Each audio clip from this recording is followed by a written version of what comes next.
நம்ம இன்னைக்கு pepper chicken பண்ண போகிறோம். அதுக்கு என்னென்ன இன்க்ரீடியன்ட்ஸ் தேவை, என்ன மெத்தடு, என்ன ரேஷியோவில் பண்ண போகிறோம், எவ்வளோ நேரம் பண்ண போகிறோம், எல்லாத்தையும் வீடியோவில் டீட்டெயில்டாக பார்க்கலாம்.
ஃப்ரெண்ட்லிங்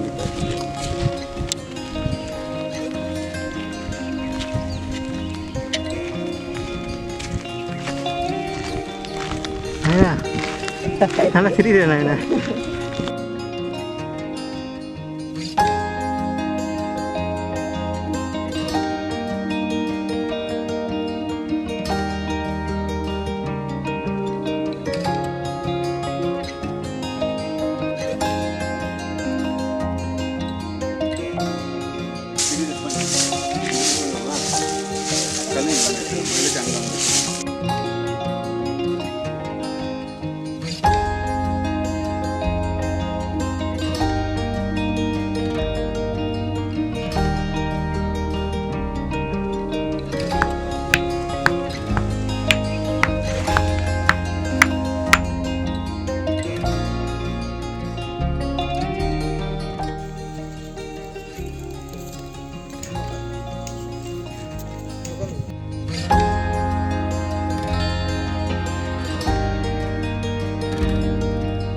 இதில் வந்து பார்த்திங்கன்னா பட்டை, லவங்கம், ஏலக்காய், அந்த மராத்தி மொக்கு இது நாலுத்தையும் பவுட்ரு பண்ணி அதை போட்டிருக்கோம்.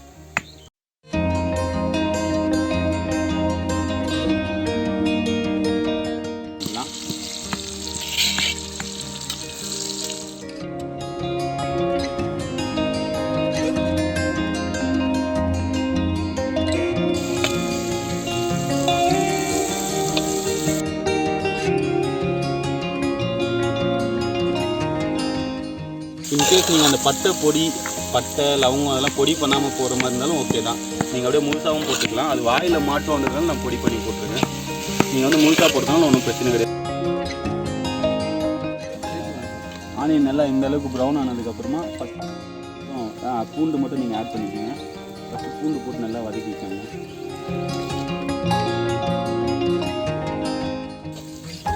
கார்லிக்கோட அந்த பச்சை வாசனை போனதுக்கப்புறமா நீங்கள் வந்து நெக்ஸ்ட் ஜிஞ்சர் ஆட் பண்ணிக்கலாம். கார்லிக் வந்து ஒரு 100 கிராம்ஸ் ஆட் பண்ணிங்கன்னா ஜிஞ்சர் வந்து 50 கிராம்ஸ் ஆட் பண்ணுங்க. பூண்டு 100 கிராம் போடுற மாதிரி தான் அதில் 50 கிராம்ஸ். நம்ம 1 கிலோவுக்கு 100 கிராம் பூண்டு கரெக்டாக இருக்கும். போடுற பூண்டில் பாதி அளவு நீங்கள் இஞ்சி போட்டால் போதும். இஞ்சி நீங்கள் அதிகமாக போட்டிங்கன்னா பூண்டு நீங்கள் எவ்வளோ போட்டாலும் ஃப்ளேவர் உங்களுக்கு நல்லாயிருக்கும். இஞ்சி நீங்கள் அதிகமாக போட்டிங்கன்னா உங்களுக்கு லைட்டாக அந்த கசப்பு தன்மை தெரிய ஆரம்பிச்சிடும். ஸோ வந்து நீங்கள் இஞ்சி கொஞ்சம் கம்மியாக போட்டுருங்க.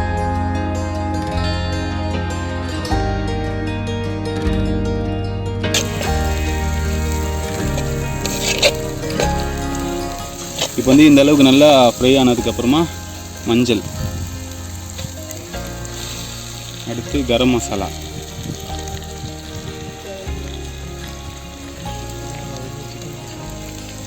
தனியாத்தூள், பெப்பர் அண்ட் சோம்பு சேர்த்து இடிச்சது,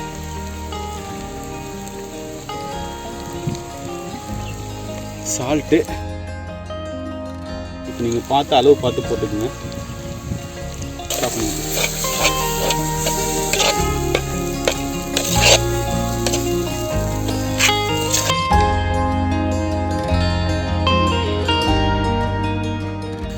நல்லா மசாலா வந்து இந்த கன்சிஸ்டன்சி வந்ததுக்கப்புறமா நல்லா ஃப்ரை ஆகிட்டு அந்த போட்ட மசாலா ராஸ்மல் எல்லாம் போனதுக்கப்புறமா நீங்கள் வாஷ் பண்ணி லைட்டாக டர்மிக் போட்டு இருக்க சிக்கனை வந்து நீங்கள் கொஞ்சம் கொஞ்சமாக ஆட் பண்ணிவிட்டு ஃப்ரை பண்ணிக்கலாம்.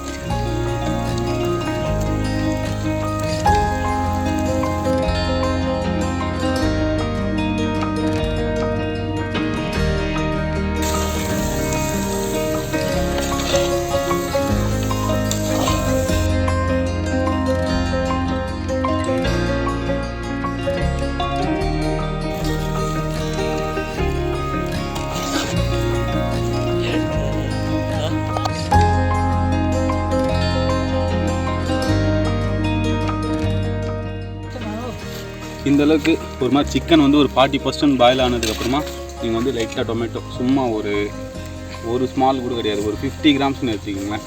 50 கிராம்ஸ் டொமேட்டோ மட்டும் லைட்டாக ஆட் பண்ணிக்கோங்க.